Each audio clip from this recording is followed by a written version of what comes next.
إلا الله لا إله إلا الله لا.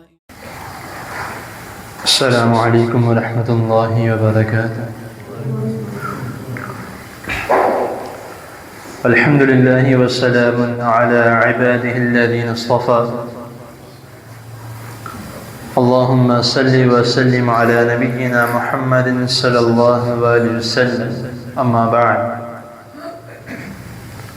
أعوذ بالله السميع العليم من الشيطان الرجيم من همزه ونفسه ونفخه. كل نفس ذائقة الموت. صدق الله العظيم. حضرات محترم، جو آیت میں نے آپ کے سامنے تلاوت کی ہے، اس کا ترجمہ تقریباً سب ہی جانتے ہیں کہ ہر جان نے موت کا ذائقہ چکھنا ہے۔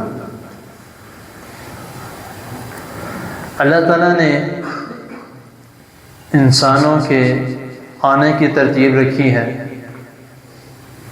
کہ پہلے بڑا آ رہا ہے، پھر اس سے چھوٹا، پھر اس سے چھوٹا، پھر اس سے چھوٹا، لیکن واپس اپنے پاس بلانے کی ترتیب نہیں ہے۔ کوئی پتہ نہیں کس کا کب اور کہاں وقت آ جائے، کوئی نہیں جانتا، لیکن یہ سب کو علم ہے کہ موت برحق ہے، آنی ہے۔ لیکن ہمارے میں ایک یہ خامی ہے کہ کسی کے فوت ہو جانے کے بعد پھر ہم جس جگہ پر وہ فوت ہوا یا جس طرح وہ فوت ہوا اس کے تبصرے کرنا شروع کر دیتے ہیں کہ اس جگہ پر فوت ہوا، کیوں ہوا، اگر یہ اس راستے سے جاتا تو نہیں ہو سکتا تھا، یا اگر یہ جاتا ہی نہ گھر میں رہتا تو نہیں ہو سکتا تھا۔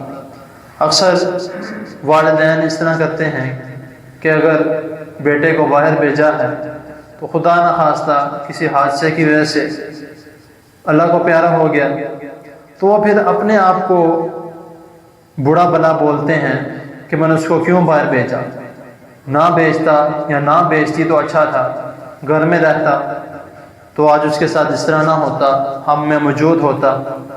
تو یہ فیصلہ ہم نہیں کر سکتے، کیونکہ ترمذی کی حدیث ہے، حدیث نمبر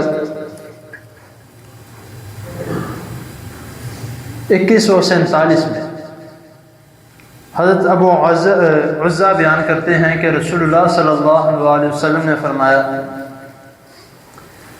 کہ جس شخص کے لیے اللہ تعالیٰ کسی جگہ کا منتخب کر دیتے ہیں کہ اس جگہ پر اس نے فوت ہونا ہے، تو پھر وہاں پر اللہ تعالیٰ اس کے لیے کوئی نہ کوئی سبب یا کوئی نہ کوئی حاجت خود بخود اختیار کر دیتے ہیں۔ یہ انسان کے ہاتھ میں نہیں ہے کہ وہ ادھر کیوں گیا، کس وجہ سے گیا، یا کس وجہ سے اس کی موت ہوئی۔ اگر اس کو طبیعت خراب نہ ہوتی یا یہ نہ ہوتا تو اس کی موت نہ ہوتی۔ اور پھر اس کے بعد پھر ہم یہ کہتے ہیں کہ یار اس جگہ پر دوبارہ نہیں جانا، اس جگہ پر جو جائے گا وہ فوت ہو جائے۔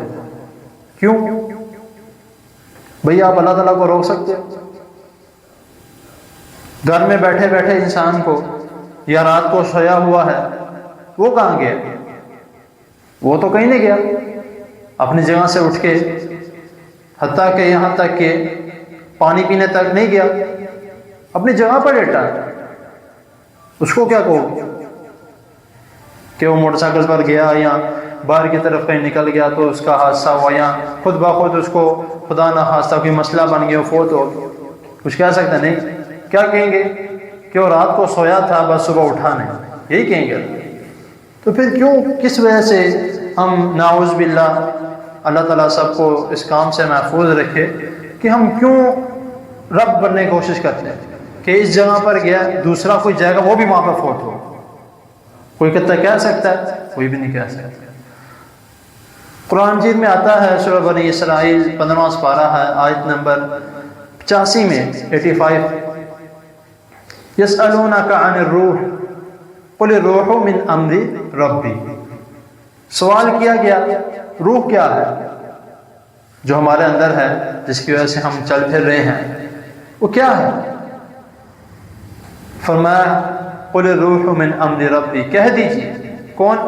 رسول اللہ صلی اللہ علیہ وسلم، آپ کہہ دیجئے یہ روح میرے رب کا حکم ہے، اس کو پتہ ہے اس نے کب کس کے اندر بیچنا ہے، اور اس کو پتہ ہے کب کس کے اندر سے نکال لینا ہے۔ تو پھر اس کے بعد افسوس کرنا، اکثر یہ ہمارے بیچ میں یہ الفاظ استعمال ہوتے ہیں کہ میں کسی کا افسوس کرنے کے لیے جا رہا ہوں، یا اس کی والدہ یا اس کا بھائی یا جو بھی اس کا فوت ہوا، میں اس کے افسوس کرنے کے لیے جا رہا ہوں۔ استغفر اللہ العظیم۔ کیا اللہ تعالیٰ کے کام میں کسی قسم کا افسوس ہو سکتا ہے؟ اللہ تعالیٰ تو وہ کرتا ہے جو کوئی نہیں کر سکتا، اللہ تعالیٰ تو ہر چیز پر قادر ہے، تو پھر کس بات کا افسوس؟ یہ الفاظ ہے امر ربی، اللہ تعالیٰ کا حکم تھا بھائی جہاں پر بھی ہوا جس طرح، اب اس جگہ کا تبصرہ نہ کریں جہاں پر وہ فوت ہو، اس جگہ کا تبصرہ کریں جہاں پر اس نے جانا ہے، اس جگہ کے بارے میں سوچیں جہاں پر اس نے اب جانا ہے۔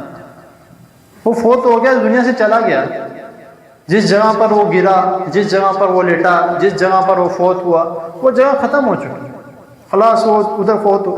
اب اس جگہ کا آپ تبصرہ کریں، اس جگہ کے آپس میں بات چیت کریں جہاں پہ اس نے اب جانا ہے۔ وہ کون سی جگہ ہے؟ قبر ہے۔ اب پھر کیا ہونا ہے؟ سوال جواب ہونے۔ تو اس بات کا ہمیں تھوڑا ڈر ہونا چاہیے کہ یار یہ دنیا تھی، وہ دنیا کو چھوڑ کے چلا گیا، ہم نے بھی جانا، اس بات کا ہمیں تبصرہ کرنا، ہم نے بھی جانا ہے، تو ہمارا کیا ہوگا؟ کوئی کسی کا ساتھ نہیں دے گا، کوئی بھی کسی کا ساتھ نہیں دے گا، بھائی بھائی کا نہیں، بیٹا باپ کا نہیں۔ اب یہ جس طرح کا اللہ تعالیٰ سب کو محفوظ رکھے ہمارا معاشرہ چل رہا ہے، قبرستان پہ ایک بھائی وہاں پہ اور دوسرا جا کے وکیل کو بلانے گیا کہ والد صاحب چلے گئے، چلو ذرا جو وراثت ہے اس کا ہم حصہ کر لیں، کتنا کتنا کس کا بنتا ہے۔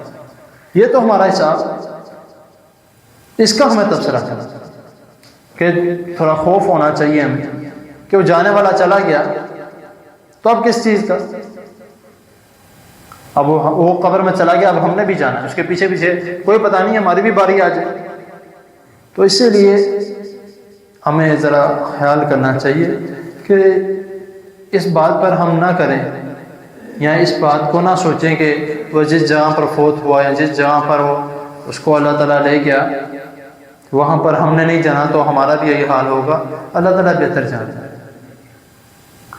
ایک انسان کسی بند ڈبے میں، اس کے اوپر ایک اور ڈبہ، اس کے اوپر ایک اور ڈبہ، اس کے اوپر تالے، اس کے اوپر اور تالے، زنجیریں، جتنا مرضی اندر کسی کہتے ہیں نا خوب کے بیٹھ جانا، اس طرح بھی کر لے، ادھر بھی موت کا فرشتہ آ کے بچ نہیں سکتا، اور بچنے والا باہر گھومتا پھرتا رہے، کچھ نہیں ہوگا۔ کس کے حکم سے؟ اللہ تعالیٰ کے حکم سے۔ جگہ کس نے منتخب کرنی ہے؟ اللہ تعالیٰ نے منتخب کرنی ہے۔ ایک انسان اس جگہ مثال کے طور پر پاکستان میں ہے، کتنے سالوں سے آ رہا ہے، کچھ نہیں ہوا، باہر چلا گیا، کسی اور شہر میں چلا گیا، فوت ہو گیا۔ اب کوئی کہہ سکتا ہے کہ بھائی وہ وہاں پہ کس طرح کیوں گیا؟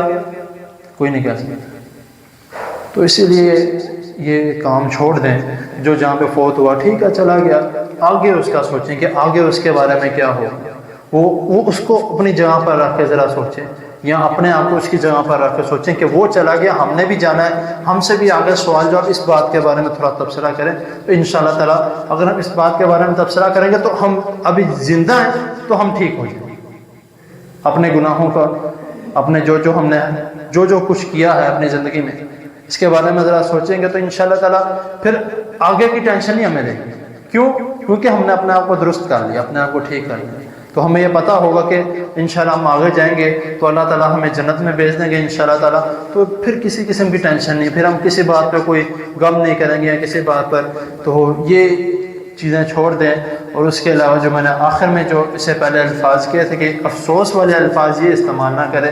یہ کہہ سکتے ہیں کہ اللہ تعالیٰ کا حکم تھا، یہ کہہ سکتے ہیں کہ میں کسی کی تعزیت کے لیے جا رہا ہوں، بس اس کے آگے الفاظ استعمال نہ کیے جائیں تو بہتر ہے، کیونکہ وہ پھر اللہ تعالیٰ کے خلاف نعوذ باللہ الفاظ جائیں گے کہ اللہ تعالیٰ کے اس کام پہ ہم افسوس کر رہے ہیں نعوذ باللہ.